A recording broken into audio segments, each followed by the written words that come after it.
Vamos falar agora sobre as partes ou os elementos do discurso. Vamos nos basear num belíssimo de um livro do Maurice Garçon, chama Ensaios sobre a Eloquência Judiciária.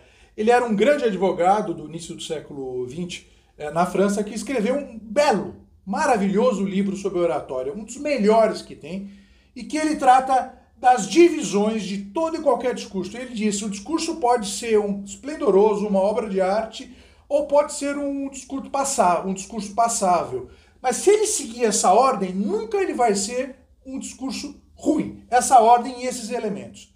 Todo e qualquer discurso, diz ele, baseando-se inclusive na oratória greco-romana, clássica, antiga, todo e qualquer discurso tem que ter um exórdio, ou seja, uma introdução, a proposição, qual é o tema que vai ser desenvolvido no decorrer de seu discurso, uma narração dos fatos, a discussão, que é a análise racional das provas, a peroração, que é um fecho, um encerramento do discurso. Ou seja, um início, um meio, um miolo, a alma, o cérebro e o coração do discurso e um fecho, a parte final desse discurso. Vamos começar pelo exórdio ou introdução. Todo e qualquer discurso tem uma introdução específica para aquele caso concreto. Não existe um início de discurso igual, padronizado para todo e qualquer discurso em plenário, chamados começos ônibus. Sempre, invariavelmente, o mesmo início de discurso para todo e qualquer caso criminal. Não, o início do discurso, o exórdio, ele tem que ser adaptado àquele caso concreto. Há casos concretos que já começam de maneira mais veemente, há casos que começam de maneira mais branda, há inícios de discurso em que a parte racional prepondera sobre o elemento emocional, e outros discursos que é exatamente o contrário, começa-se mais com emoção e menos pelo aspecto racional. Então, o exórdio e a introdução é adaptada a cada caso concreto. Importante dizer que pode-se começar com emoção, um pouco mais de emoção, mas não pode e não é recomendável, isso eu falo por experiência própria, começar com muita emoção, carregado no elemento emotivo logo nas primeiras palavras, porque se o orador começar dessa maneira, depois de 25 minutos, meia hora, 40 minutos, ele já vai estar em frangalhos. Ele vai estar cansado fisicamente, a voz muitas vezes estará um fiapo, e ele aparentará lá pelo meio para o final do discurso, do meio para o final do discurso, uma fraqueza, que é exatamente... ele vai apagar a primeira boa impressão que ele deu começando com tudo. Então não comece com tudo. Comece, se for o caso, com um pouco de emoção, com razão, mas comece um pouco mais, com a voz um pouco mais baixa, sem gastar tanta energia, justamente para, aos poucos, poder desenvolver todo o seu raciocínio e descarregar a sua emoção. Mas precisa ter energia para chegar no fim. Então, no começo, vá de leve, vá aos poucos. Esse é o exórdio, ou introdução.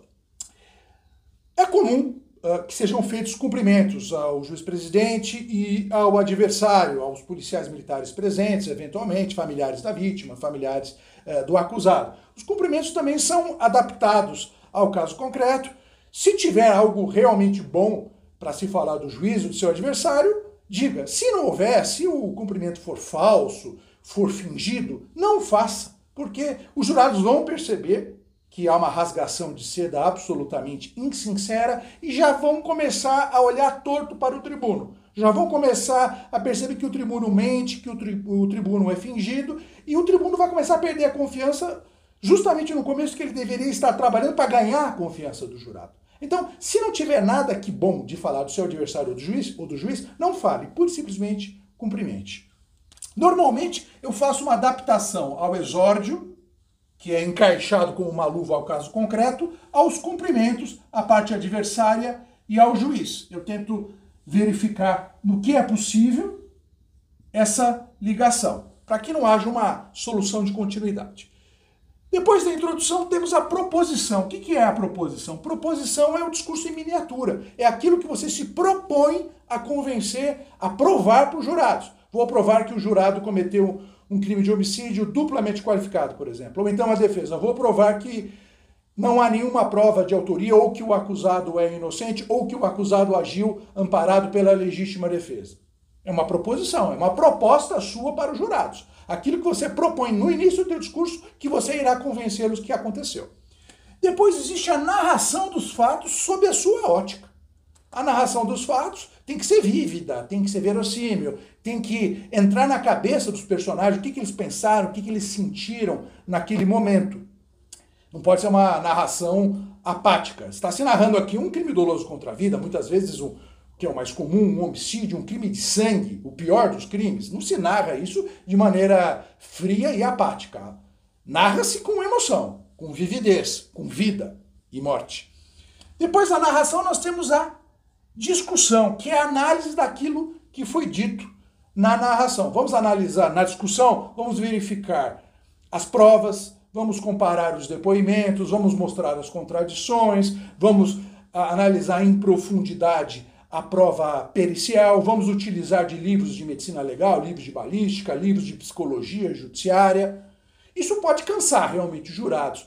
Então, às vezes, quando a discussão, quando a questão de análise racional é um pouco mais profunda, vale a pena, e essa é uma recomendação do Maurice Garçon, fazer uma pequena excursão nos autos, que é fazer a chamada digressão. Falar de algum outro assunto paralelo, alguma experiência de vida, algum caso concreto, alguma experiência de vida que se teve fora do fórum. É um descanso mental para os jurados, para eles darem uma relaxada mental um pouco, e depois se volta ao assunto mais denso, que é a discussão, a análise da prova. Então, de quando em quando, vale a pena fazer uma excursão nos autos, que é a chamada digressão.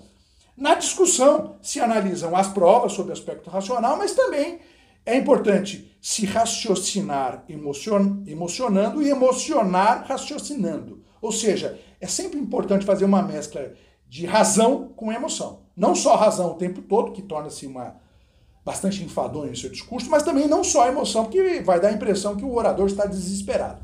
É importante mesclar as duas coisas, a razão e a emoção.